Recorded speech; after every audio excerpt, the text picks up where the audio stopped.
Makanya saya lihat itu lama-lama orang jadi sombong, Kak. Oh, saya udah pintar nih, saya udah tahu nih, saya udah ini. Jadi kalau semuanya ini pemikiran yang ada di dunia ini sudah kita bisa tampilkan, makanya kita sudah tahu apa itu yang namanya knowledge. Kan bahwa tetap perspektifnya global, bahwa semua pengetahuan yang kita terima jangan itu menjadi sebuah kebenaran dulu. Kadang-kadang manusia yang pintar, manusia yang punya, yang merasa dirinya itu hebat begitu, dia kadang-kadang nggak punya empati terhadap orang lain.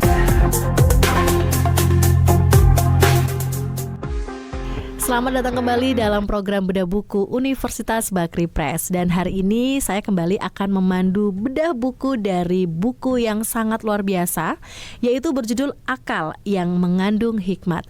Buku ini masih ditulis oleh Profesor Dr. Hoga Saragih, STMT IPM CIR STH MTH PhD, dan juga ditulis oleh Dr. Siska Buniati Malik Sihotang, ESOS STH MTH MKOM. Selamat datang Prof. Hoga. Ya, terima kasih Kak.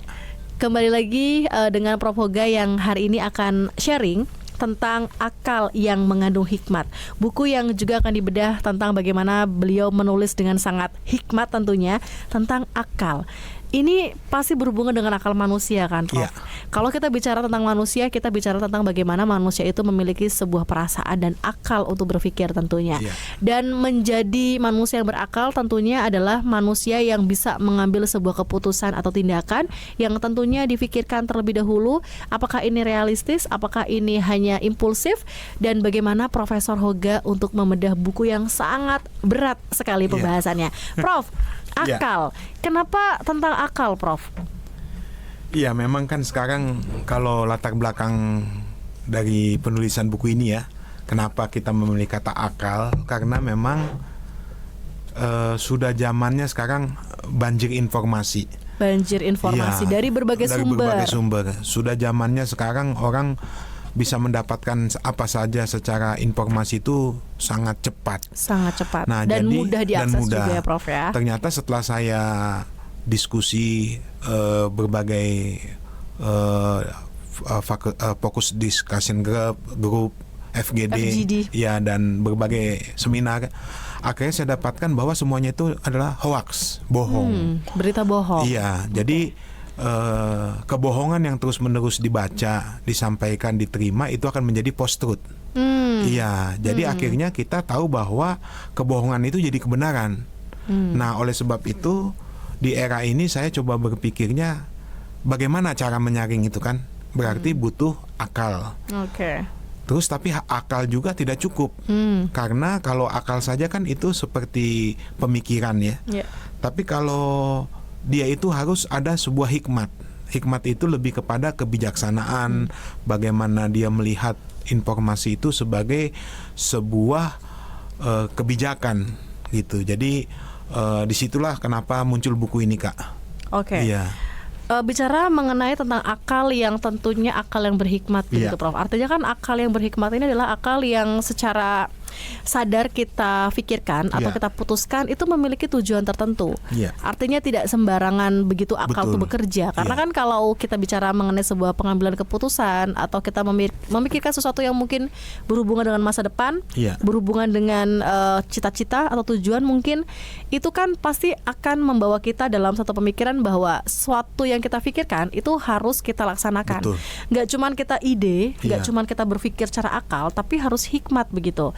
Artinya yang kita pikirkan harus punya tujuan dan berdampak positif tentunya. Ada 10 bab yang dibahas di buku Akal yang Mengandung Hikmat ini. Salah satunya adalah yang saya cukup tertarik, Prof, adalah tentang sejarah dan evolusi konsep dari akal ini sendiri. Kalau bicara tentang akal manusia itu sejarahnya bagaimana, Prof, yang tertulis di buku ini? Ya, jadi memang akal itu kan merujuk pada kapasitas intelektual manusia, di mana berpikir, memahami, dan mengambil keputusan. Nah, ini melibatkan proses kognitif seperti penalaran, analisis, dan refleksi. Nah, akal sering dianggap sebagai kemampuan untuk memproses informasi dan menerapkan pengetahuan dalam situasi yang berbeda. Nah, sedangkan di judul itu ada kata hikmat. Nah, hikmat itu adalah penggunaan pengetahuan dan pengalaman dengan cara bijaksana dan terarah. Nah, ini melibatkan kemampuan untuk membuat keputusan yang baik berdasarkan pemahaman tentang situasi dan konteks. Nah, serta mempertimbangkan etika dan moral. Nah, hikmat sering dikaitkan dengan kebijaksanaan yang melampaui pengetahuan, sehingga diintegrasikan sebagai sebuah intuisi dan refleksi dalam pengambilan keputusan. Jadi memang sejarahnya itu panjang, Kak, ya, dari peradaban kuno, ya, itu dari Mesir, Mesopotamia, Yunani, ya. Jadi dia memang termasuk juga dikaitkan dengan hikmat yang kebijakan dan pengertian sosial. Nah, itu juga ada filsafat Yunani kuno, Socrates, Plato, Aristoteles, ya, mereka punya pandangan tentang akal dan hikmat. Nah, kemudian juga ada tradisi Asia, yaitu Konfusianisme menekankan nilai-nilai moral, etika sebagai dasar hikmat. Tapi ada juga Taoisme dan Buddhisme, itu menawarkan pandangan berbeda tentang bagaimana mencapai kebijaksanaan melalui keseimbangan dan pencerahan spiritual. Wow, sangat berat, sangat berat, sangat mendalam, dan harus 3 SKS ini sepertinya ya untuk bisa mendalami tentang makna akal ini sendiri. Kalau bicara tentang akal, lo juga kan pada dasarnya makhluk ciptaan Tuhan yang berakal adalah manusia, begitu ya, Prof? Betul, ya. betul. Prof, sebenarnya latar belakang menulis buku tentang akal ini apa, Prof, dasarnya? Jadi memang ini saya menulis ini untuk menjembatani, ya, pemahaman antara akal dan hikmat dalam kehidupan manusia, baik dalam konteks filosofis maupun teoris maupun praktek. Nah, di tengah derasnya tadi arus informasi kan, ya, ada perubahan zaman yang cepat, banyak orang memang sekarang sudah istilahnya bahwa dikatakan knowledge itu sudah terbuka semua, ya, pengetahuan itu bertambah. Nah, tetapi bagaimana kita bijaksana dalam menggunakannya? Nah, oleh sebab itu buku ini muncul dalam arti kebijakan atau hikmat bukan hanya sekedar pengetahuan, tetapi pemahaman yang mendalam tentang bagaimana menggunakan akal dengan benar untuk mencapai kehidupan yang lebih bermakna. Wow. Iya, jadi buku ini memang bertujuan untuk menggali bagaimana konsep akal dan hikmat ini sepanjang sejarah, mulai dari filsafat klasik hingga ajaran berbagai negara, dan relevansinya dengan dunia modern yang serba kompleks. Waduh, sangat kompleks dan sangat sulit sepertinya ya ini dimaknai. Jadi dengan membangun pemahaman yang lebih mendalam tentang hubungan antara akal dan hikmat, diharapkan pembaca mampu membuat keputusan yang lebih baik, mampu menjadi orang yang bijaksana, mampu selaras dengan nilai-nilai kebaikan yang universal. Betul. Jadi itulah tujuannya dibuat buku ini, supaya ketika orang membaca dia menjadi orang yang bijaksana. Oke. Mungkin kalau saya ambil garis benang merahnya, betul, Prof Hoga ini sebenarnya ingin melihat banyak sekali sebetulnya di lapangan atau mungkin studi kasus yang pernah Prof temukan bahwa banyak sekali orang itu mengambil keputusan itu tergesa-gesa, secara emosi begitu ya. Mungkin situasinya tidak tepat. Makanya kenapa di sini tentang akal yang mengandung hikmat. Artinya untuk memikirkan sesuatu, mengambil keputusan itu semuanya dipikirkan matang-matang. Betul. Harus memiliki hikmat dan diputuskan dalam waktu yang tenang, sehingga tidak salah ambil keputusan begitu ya, Prof ya. Dan pastinya, Prof, karena ini bukunya tentang akal yang mengandung hikmat, saya rasa ini buku yang cukup spesifik pembacanya, Prof. Artinya tidak semua kalangan tuh bisa membaca buku ini secara mudah gitu, karena banyak sekali teori-teori atau mungkin sudut pandang yang secara psikologis ini cukup berat begitu ya, Prof, untuk dipahami. Jadi siapa, Prof, sebenarnya sasaran yang akan Prof tujukan untuk buku tentang akal ini? Jadi sebenarnya yang lebih cocok membaca buku ini adalah akademisi, mahasiswa. Karena banyak orang ingin memahami konsep akal, konsep hikmat. Karena ini kan dari segi perspektif teoritis dan filosofi. Nah, kemudian juga sasaran pembaca itu adalah seorang pemimpin, leadership dan profesional. Jadi kalau dia kerja di perusahaan atau dia itu seorang profesional, ini bisa meningkatkan kualitas dalam mengembangkan kebijaksanaan, terutama yang kakak katakan tadi, ngambil keputusan. Pengambilan keputusan. Kemudian juga ini bisa dibaca oleh pembaca yang umum. Memang dia tertarik dengan mengembangkan diri, kemudian filsafat, orang yang senang dengan nilai-nilai kebijaksanaan itu dalam kehidupan sehari-hari. Jadi ingin mengeksplorasi hubungan antara akal hikmat dalam konteks sejarah, ajaran setiap negara, filsuf dan kebijaksanaan kuno. Wow, Iya, itu. sangat komprehensif sekali ya dan sangat filosofis begitu jawabannya. Terkait dengan subbab atau bab yang dibahas di sini tuh ada 10 bab ya, Prof ya. Dan masing-masing bab itu memiliki beberapa dimensi lain yang juga sebenarnya harus dicek satu persatu. Tapi rasanya Anda harus membaca buku ini dengan sangat fokus dan dalam situasi yang tidak dalam kecemasan, tidak dalam kelelahan, karena untuk bisa Prof ya, mentransfer energi dari buku ini tuh lumayan agak sulit begitu. Tapi Prof Hoga mencoba untuk bisa menuliskan buku ini sesederhana mungkin sehingga dapat dipahami oleh para pembaca. Prof, teknologi akal hikmat di era digital. Sudut pandangnya kan ini kita bicara tentang teknologi pastinya. Bagaimana katanya sekarang manusia katanya akan terganti dengan teknologi. Tapi kan teknologi tidak berakal. Nah, menurut Prof sendiri bagaimana tentang fenomena itu? Jadi memang zamannya sekarang kan era teknologi ya, era digital. Itu kita bisa pakai artificial intelligence, AI, pakai ChatGPT, sehingga nanti mereka itu disebut sebagai kecerdasan buatan. Nah ini kan jadi peluang dan tantangan ya, karena bisa dikatakan ketika jawaban daripada mesin ini ada etikanya nggak, ya kan? Nah ini akalnya seperti apa gitu. Jadi banyak sekali yang kita lihat bahwa sebenarnya manusia itu jangan tergantung daripada jawaban ChatGPT atau AI. Tetapi manusia itu mempunyai penalaran, menganalisa, mengevaluasi supaya jawaban itu adalah jawaban yang kembali lagi ke buku ini. Karena kalau dia tidak punya akal, dia tidak punya hikmat, maka nanti akan diambil saja itu, kemudian dibuat keputusan. Padahal tidak mempertimbangkan ada di situ etika, moral, kemanusiaan, dan juga di situ ada undang-undang, gitu, atau aturan yang berlaku. Nah, oleh sebab itu inilah yang perlu kita ketahui ya, bahwa memang dalam teknologi yang kakak bilang tadi, bisnis selalu berjalan terus. Ya, ada GoPay, ada Gojek, ada apa aja lah. Itu kan banyak bisnis terus ya, dan juga alat-alat aplikasi. Tetapi pertanyaannya adalah bagaimana dengan aturannya, regulasinya. Nah, itu kan kadang banyak manusia yang jadi korban. Nah, oleh sebab itulah butuh buku ini. Jadi buku ini sebenarnya lebih kepada bagaimana kita melihat bahwa dalam penerapan menjalani kehidupan dengan teknologi yang demikian era digital ini perlu sebuah hikmat dan kebijaksanaan, seperti itu Kak. Hikmat dan kebijaksanaan pun dalam kecerdasan ini, Prof, kan kecerdasan buatan yang coba yang sekarang banyak dimanfaatkan oleh banyak orang. Itu kan mereka menganggap bahwa kita bisa berpikir, tapi kita bisa menemukan jawaban lain dengan AI atau ChatGPT begitu. Tapi sebenarnya yang ingin disampaikan Prof tentang makna kecerdasan buatan di buku ini itu sebenarnya bertentangan dengan akal manusia atau justru mengimbangi dengan akal manusia? Ya, jadi memang perspektif inilah yang tadi kakak katakan, karena kan sudah konteksnya itu global, sudah sosial, sudah diplomasi ya, hubungan juga udah internasional kan, bagaimana mengelola sumber daya manusia, mengelola alam, mengelola membangun masa depan, itu sudah menggunakan ChatGPT atau AI.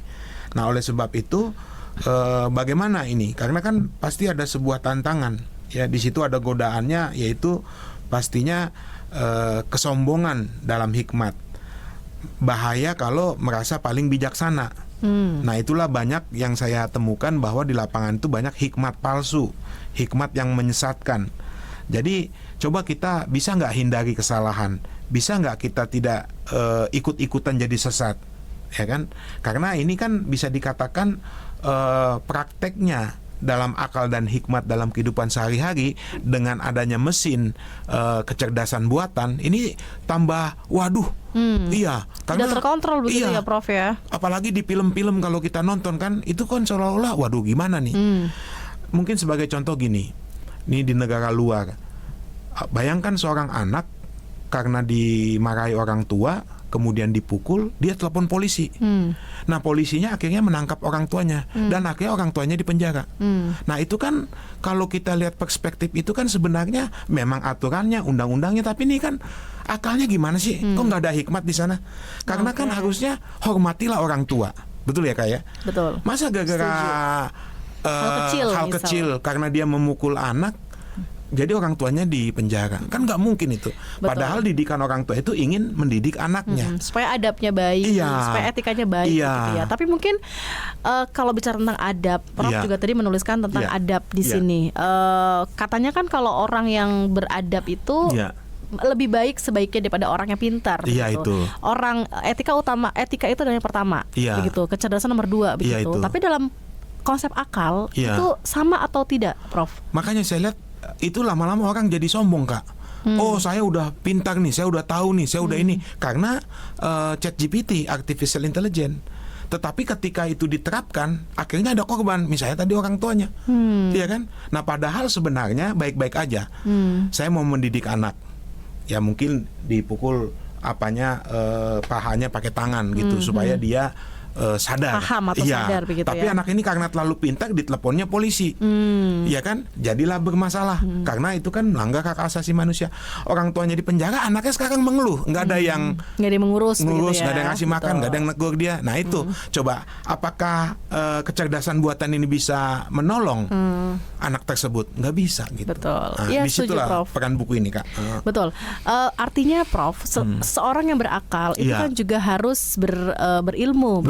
Iya. Kemudian dia juga harus bisa mengatur emosi. Betul. Karena kadang-kadang kita tuh kalau dalam kondisi emosi yang tidak stabil, itu biasanya kita bisa secara sembarangan mengambil keputusan. Betul. Di sini juga Prof menuliskan tentang tidak hanya kecerdasan otak atau akal begitu ya, tapi juga ada kecerdasan emosional atau emotional intelligence begitu ya, Prof ya. Konsep kecerdasan emosional yang diperkenalkan oleh Daniel Goleman memperluas pandangan tentang akal yang mencakup kemampuan memahami dan mengelola emosi diri sendiri dan orang lain. Ada, Prof, beberapa kasus, mungkin termasuk saya juga termasuk orang yang berusaha untuk menghandle emosi orang lain. Kenapa? Karena kadang-kadang kita mudah terpancing dengan orang lain begitu ya. Kalau kita tidak bisa mengendalikan diri, biasanya kita akan terpancing begitu. Jadi makanya bergeraknya dari kita terlebih dahulu untuk tidak membuat orang terpancing emosi sehingga kita tidak berdampak pada orang tersebut. Apakah kecerdasan emosional ini termasuk di dalamnya, Prof? Ya, memang kan tujuannya kan ini sebenarnya buku ini meningkatkan kualitas hidup, ya kan? Nah, bagaimanapun dia emosi, tetapi dengan dia mempunyai akal, kemudian dia juga punya hikmat, nah itu bisa digunakan keduanya itu untuk meningkatkan kualitas hidup. Jadi wawasannya itu bisa diterapkan dalam buku ini dalam kehidupan sehari-hari.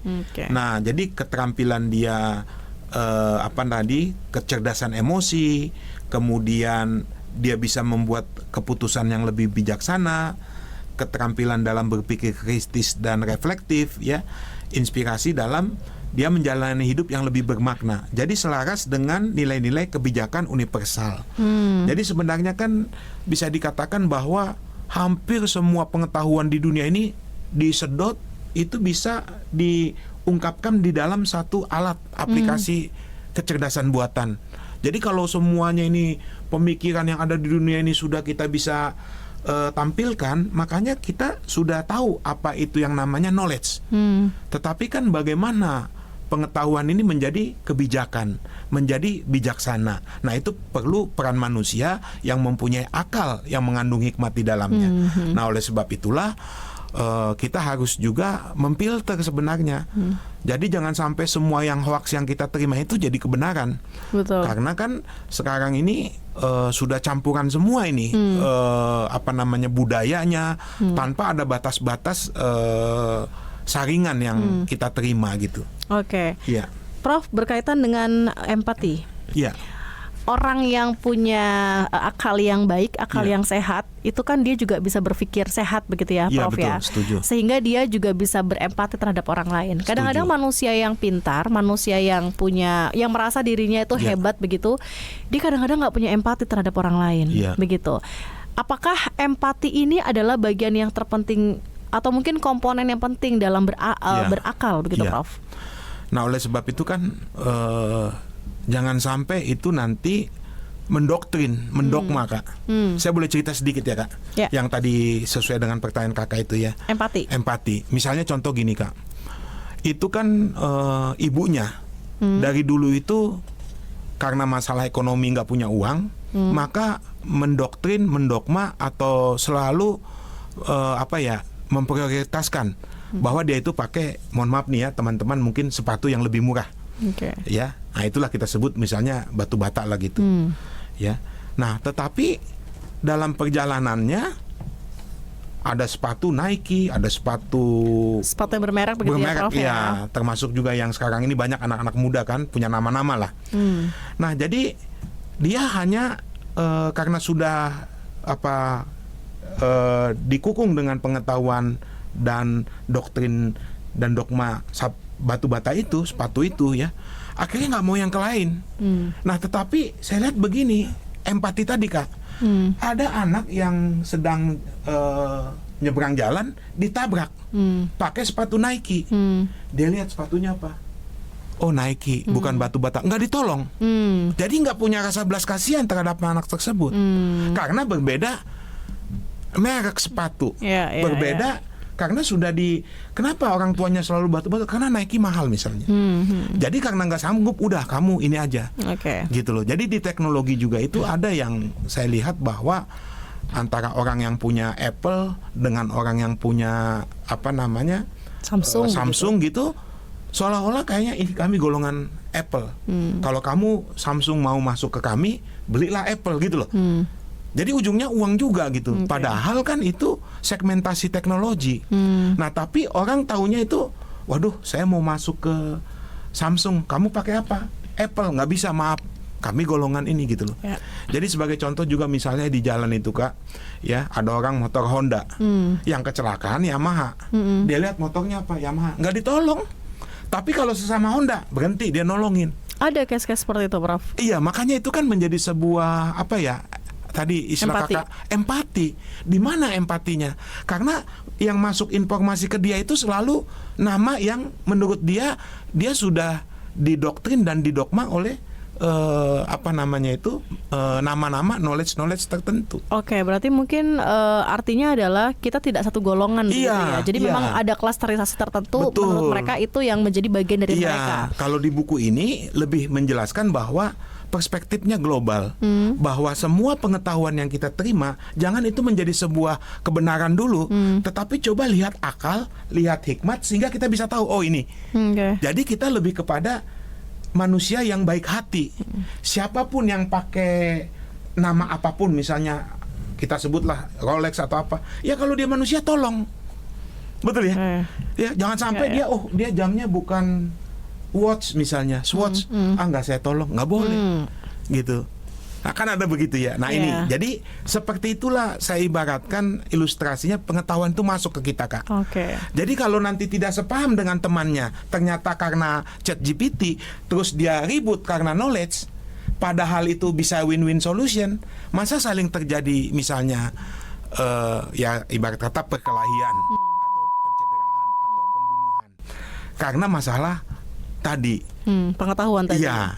Jadi menurut saya perlu sebuah akal yang mengandung hikmat supaya untuk bagaimana kita menolong manusia, melihat manusia, melihat sisi lebih baik, sisi humanis begitu ya, Prof. Humanis, ya. Itu artinya kalau di buku Prof ini tentang membangun hubungan yang bijaksana, artinya orang-orang yang masih memiliki sudut pandang atau kepercayaan kita tuh mempunyai golongan tertentu. Betul. Atau kita mengkotak-kotakan hal tertentu begitu.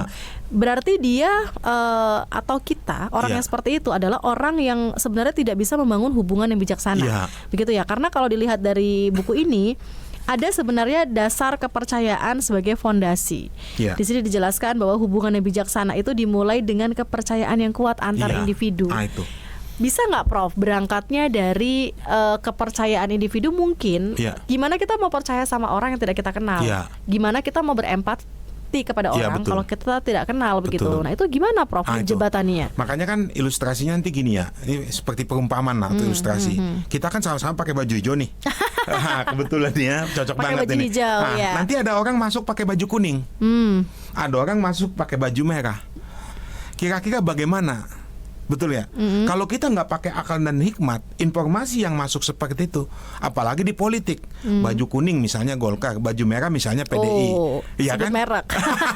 Misalnya, yeah. Itu kan saya ilustrasikan itu sebagai banjir informasi tuh kan. Nah kalau itu tidak menggunakan akal dan hikmat, maka akan terjadi apa? Wah pasti keributan.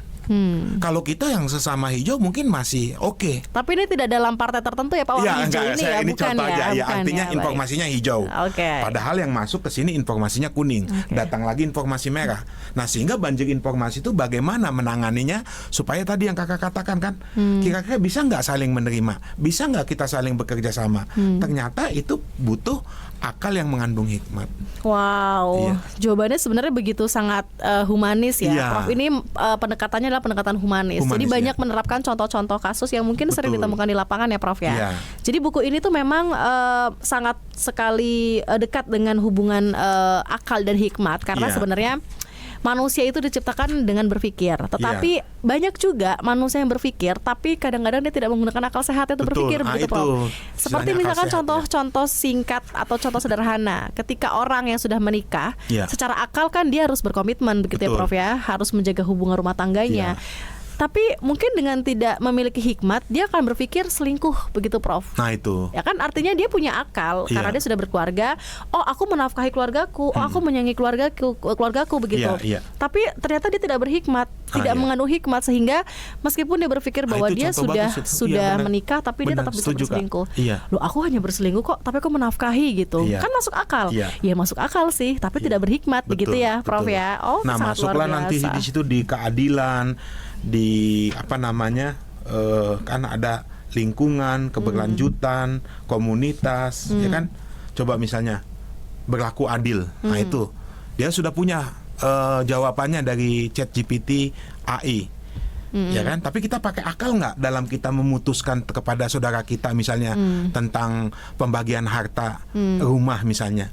Nah, perlu sebuah hikmat dan kebijaksanaan di situ. Wow. Iya, jadi lebih ke situ Kak buku ini. Iya. Prof, kalau boleh pilih, bukan boleh pilih sih. Kalau menurut Prof, yang paling penting itu adalah akal duluan atau emosional duluan tuh, Prof? Ya itu. Jadi memang manusia ini kan banyak karakter ya. Banyak sekali ya, ada emosi, ada jiwa, ada roh, ada tubuh ya.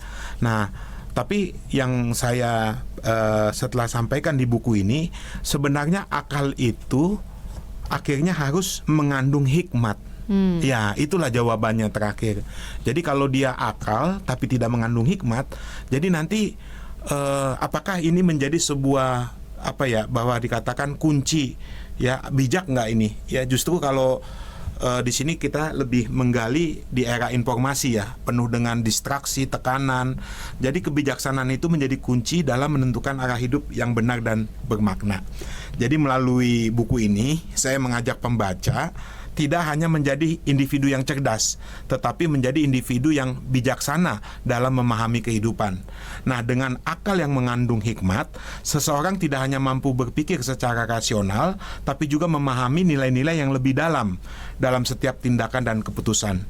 Akhirnya, dari penulis saya melihat bahwa buku ini bisa menjadi inspirasi bagi banyak orang untuk hidup lebih bermakna, untuk hidup lebih bernilai, untuk hidup lebih bertindak dengan kebijaksanaan dan membawa positif bagi diri sendiri maupun lingkungan sekitar. Oke, itu impact yang diharapkan dari orang yang membaca buku ini, begitu ya Prof ya. Tapi Prof, sebenarnya yang diharapkan oleh Profesor Hoga sendiri terkait dengan siapapun yang membaca buku ini, tadi kan sudah paham dia bisa berpikir bijaksana, dia bisa berpikir menjadi orang yang adil, dia tetap bisa mengandalkan akal yang berhikmat. Tapi seandainya Prof, buku ini, coba Prof Hoga sekalian promosi begitu ya, bagaimana orang yang ingin mendapatkan buku ini gitu Prof?